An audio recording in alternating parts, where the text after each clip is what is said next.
Bonjour à tous. Quand vous mangez faible en glucides, vous avez dû remarquer sur les réseaux sociaux le fameux riz de chou-fleur. Aujourd'hui, je vais vous montrer comment le préparer et on va faire une version qui ressemble au riz pilaf. J'utilise un chou-fleur qui est un petit peu passé et que j'ai acheté dans la section des légumes moches mais encore bon, du Biocoop local. Ça sera accompagné d'oignons, un petit peu de beurre, un petit peu d'huile et un fond que j'ai récupéré lorsque j'ai fait de la potée. Voilà, le chou-fleur est complètement paré. Les parties intérieures, je les garde. Soit je les fais sauter à part pour moi, soit elles serviront pour une soupe. Donc je vais vous montrer comment couper le chou. C'est vraiment pas très compliqué.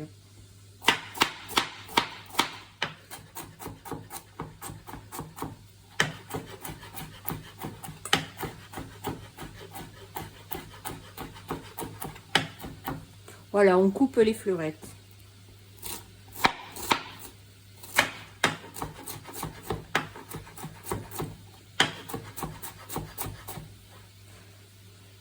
Les tiges, on les conserve, on les réserve et on en fera autre chose.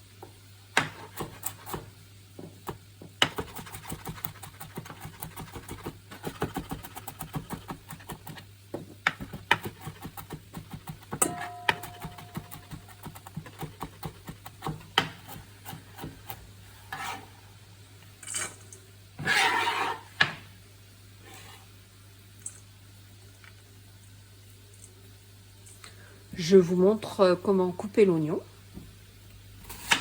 Alors cette fois-ci, on va bien enlever l'intérieur.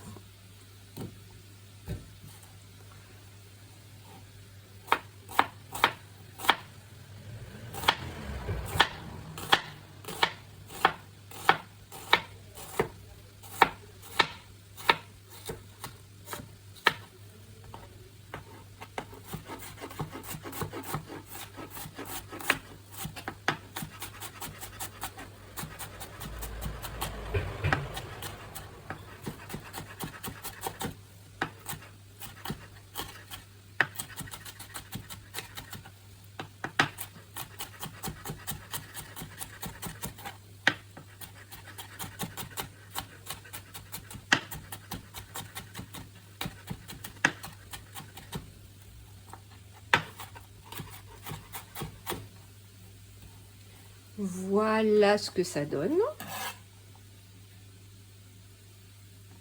Celui-là va être coupé.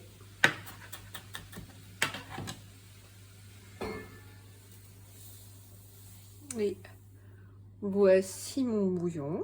Je vais le réduire encore un petit peu. Pas au stade de mi-glace quand même. Un petit peu plus, mais sans excès. Allez, je termine la préparation des légumes. J'avais oublié de préciser qu'on pouvait le faire également avec un mixeur et le bol.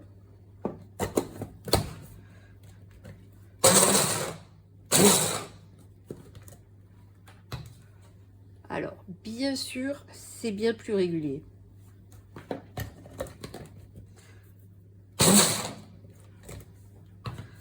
Mais si on n'a pas le matériel, on peut le faire avec le couteau. On peut également le faire avec un robot type Magimix, Cook Expert, etc., etc. Voilà, je suis de retour. Le chou-fleur a entièrement été passé au robot, hein, c'est plus rapide. Mais vous aviez la démonstration avec le couteau, pour ceux qui n'ont pas de robot. Les oignons qui ont été coupés au couteau. On commence avec un petit peu de beurre. Et on va faire revenir les oignons délicatement. C'est parti pour la cuisson des oignons.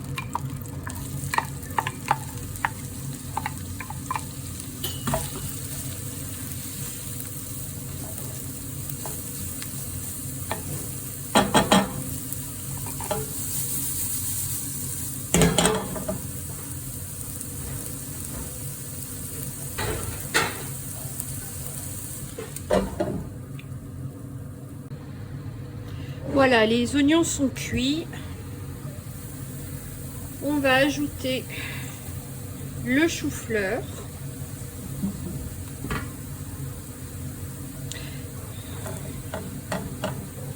Et le bouillon.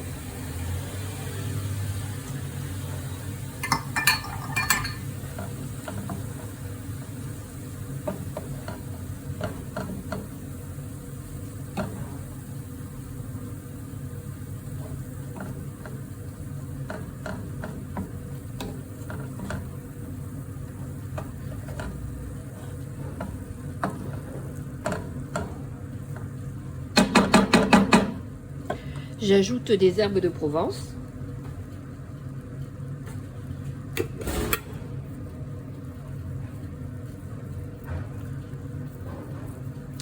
Je couvre et je commence à laisser cuire. Pour l'instant, je n'ajoute pas de sel. Peut-être qu'il y avait assez de sel dans le bouillon que j'ai rajouté. Et voilà, c'est presque cuit. On va vérifier l'assaisonnement.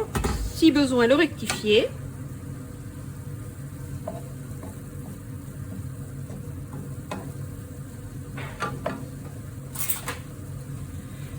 Donc le chou a cuit dans son eau de végétation.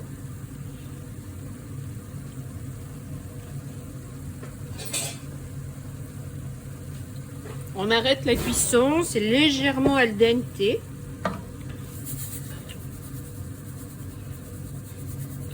Je mets un peu de sel et il va se répartir dans la préparation à l'aide de la chaleur et du phénomène d'osmose. Si vous aimez, vous pouvez rajouter un peu de poivre.